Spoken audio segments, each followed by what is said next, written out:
기괴한 꿈이 불렀다. 같은 장소를 계속 꿈에서 마주하는 사람이 있으려나.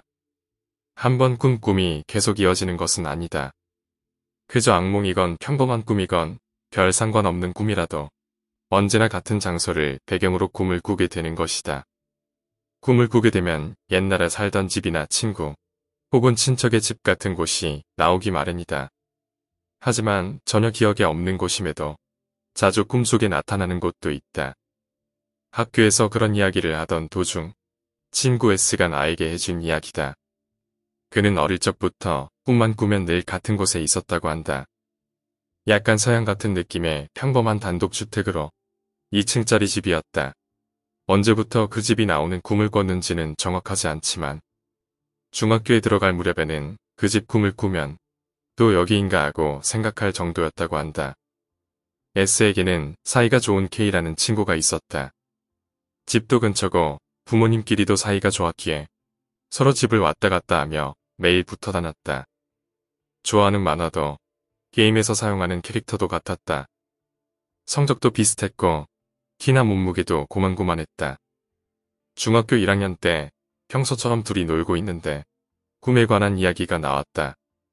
꿈을 꾸면 언제나 똑같은 집이 꿈에 나와. 그런데 그 말을 들은 K가 자신 역시 그런 경험을 한다는 것이었다. 종이를 꺼내 꿈에 나온 집의 배치도를 그려서 보여줬더니 K는 자신도 그 집이 꿈에 나온다고 대답했다. 서로 이야기를 나누다 보니 아무래도 둘은 꿈에서도 같은 집을 보는 것 같았다. 그 후로 둘은 기묘한 호기심에 사로잡혀 서로 꿈에 관해서 이야기하는 일이 잦아졌다. 꿈에 나오는 집은 생각보다 꽤 넓어서 5인 가족이 살 법한 크기였다.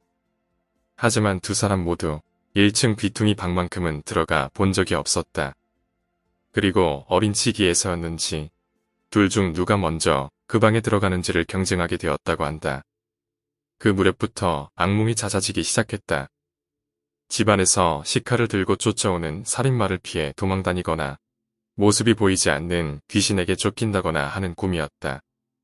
그러다 보니 자연히 1층 귀퉁이 방까지 다가갈 여력이 없다. S와 K의 사이도 조금씩 멀어지기 시작했다.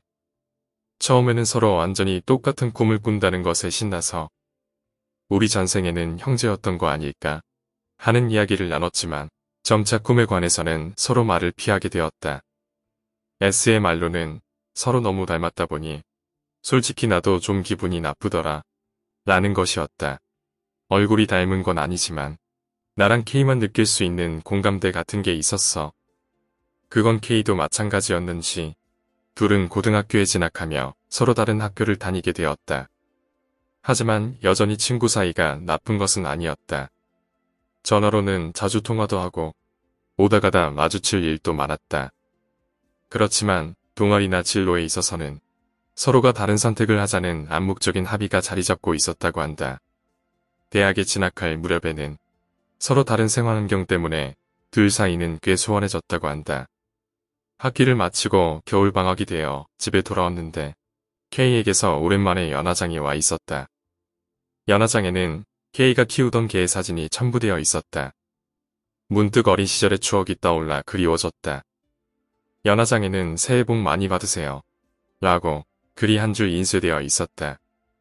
그리고 그 아래 K의 필적으로 작게 글씨가 써져 있었다. 그 방이 나를 불렀어. 내가 먼저 갈게. 그 말을 보자 머리가 새하얘졌다. S 역시 며칠 전 그 방이 자신을 부르는 꿈을 꿨던 것이었다. 중학교 때와 마찬가지로 일정 주기로 그 집에 관한 꿈은 꾸고 있었지만 어쩐지 그날은 분위기가 좀 달랐다고 한다. 아무도 없는 집 안을 걷고 있는데 왠지 모르게 지금이라면 그 방에 갈 수 있겠구나 하는 생각이 들었다는 것이다. 하지만 S는 결국 그 방에 가지 못했다. 발걸음을 옮기는 순간 전화가 와서 잠에서 깼던 것이다. 겨울방학이 지나 학교가 개학하고 다시 S가 대학 생활을 보내고 있을 무렵이었다. 어머니에게서 전화가 왔다. K가 행방불명되었다는 것이었다. 자취하던 아파트에서 갑자기 자취를 감췄다는 것이었다. 혹시 K의 행방에 관해 아는 게 있냐는 질문에 S는 모른다고 답할 수밖에 없었다. 꿈속의 이야기를 해봐야 누구 하나 믿어주지 않을 테니까. 그로부터 반년가량 시간이 흘렀지만 아직까지도 K는 발견되지 않았다고 한다. 사이가 조금 멀어졌다고는 해도 어린 시절의 추억을 함께해온 친구의 실종에 S는 외로워서 도저히 기운을 낼 수가 없었다고 한다. 하지만 마음 한켠에서는 추월당했다는 것에 대한 분한 마음 역시 있었다. 다시 그 방이 나를 부르는 때가 온다면 이번에는 꼭 나도 거기로 가볼 거야. 거기엔 K 녀석이 날 기다리고 있겠지. 오늘 이야기는 여기까지입니다. 오늘 이야기가 재미있으셨다면 구독과 좋아요, 댓글 부탁드립니다. 댓글은 저에게 큰 힘이 됩니다. 감사합니다.